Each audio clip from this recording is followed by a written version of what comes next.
Okay बच्चों, last video में मैं आपके साथ 50 क्वेश्चन डिस्कस कर चुका हूँ। अभी मैं आपके साथ जो क्वेश्चंस रह गए हैं इस पेपर के वो डिस्कस करने वाला हूँ और इस वीडियो में हम लोग इस क्वेश्चन पेपर को फिनिश कर लेंगे। तो अभी जल्दी से स्टार्ट करते हैं क्वेश्चन नंबर 51 से।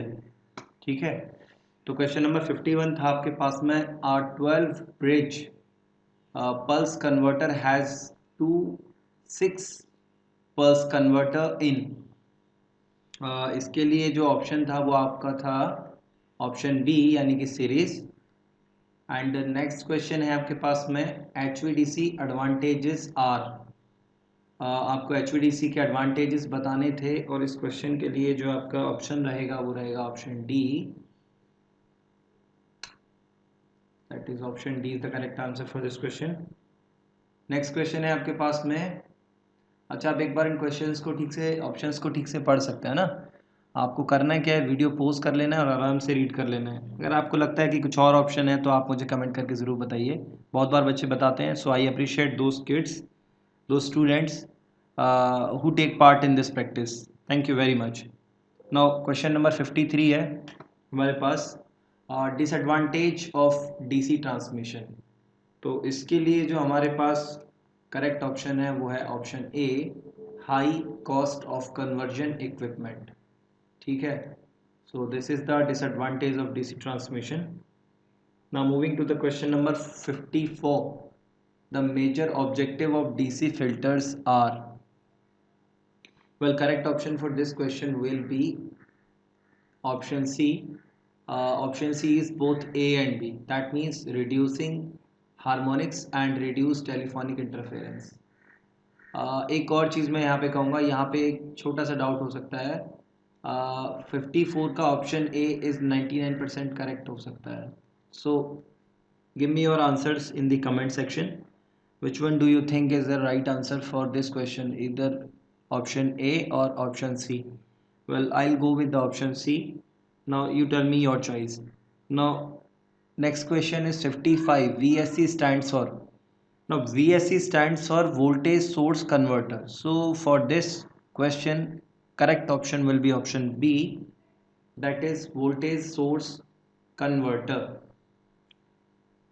Now moving to the next question, it is major drawback of individual phase control scheme is। ये क्वेश्चन नंबर 56 की बात कर रहे हैं, ठीक है। और इसके लिए जो करेक्ट ऑप्शन है आपके पास वो है option C, harmonic instability. Next question है आपके पास 58, it's not 58, it's 57। rectification at ends of EHV-DC transmission is done by using। So the correct answer for this question will be SCR. That is option C is the right answer for this question. Next question is question number 58. What type of insulation is preferred for DC smoothing reactors?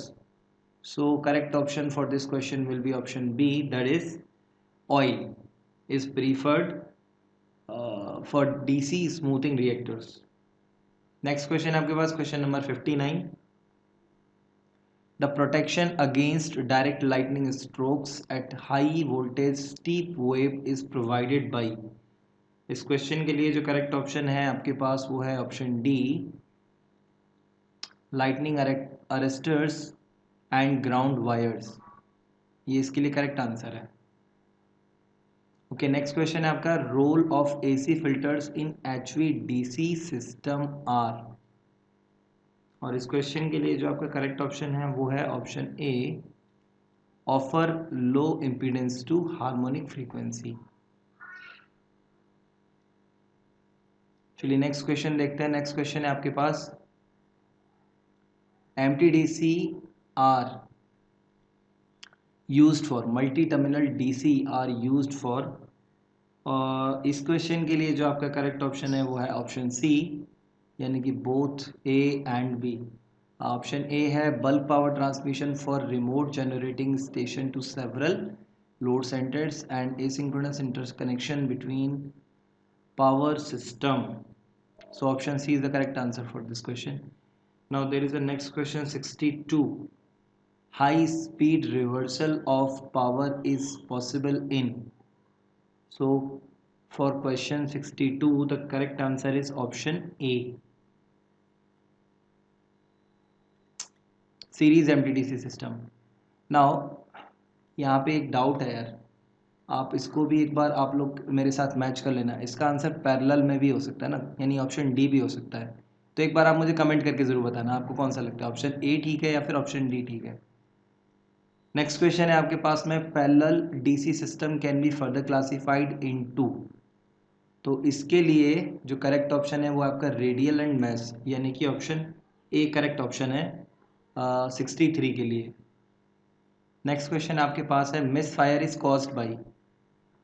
Miss fire is caused by presence of unwanted gate signal. तो 64 के लिए आपके पास जो correct option है वो है option B, presence of unwanted gate signal causes misfire. Next question है आपके पास 65, in outdoor substations the lightning arresters is placed near to. इसके लिए करेक्ट ऑप्शन है आपका पावर ट्रांसफॉर्मर, यानी कि करेक्ट ऑप्शन था ऑप्शन सी. चलिए नेक्स्ट क्वेश्चन देखेंगे. ACR stands for. Question number 66 की मैं बात कर रहा हूँ. ACR stands for yes. So इसके लिए करेक्ट ऑप्शन है आपका option number A, that is automatic current regulator. वैसे इसका फुल फॉर्म होता है ऑटोमेटिक सर्किट क्लोजर.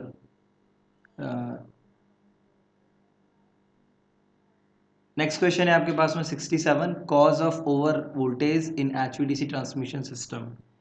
तो इसके लिए आपका करेक्ट ऑप्शन है option A, malfunctioning of equipment and controller. Next question है आपके पास 68, in current margin method the current reference at VST is chosen to satisfy following condition. और इसके लिए आपका करेक्ट ऑप्शन है ऑप्शन बी. ठीक है, नेक्स्ट क्वेश्चन पे मूव करेंगे, that is 69. For commutation failure there is need to maintain a minimum value of excitation angle defined by. इसके लिए करेक्ट ऑप्शन है आपका option B, gamma equals to pi minus alpha. Next and last question of this paper is to design protection system which factor is considered. so इसके लिए correct option है आपका D, यानी कि all of the above, selectivity, sensitivity and backup. so बच्चों ये थे आपके EHV, AC and DC के क्वेश्चंस के आंसर.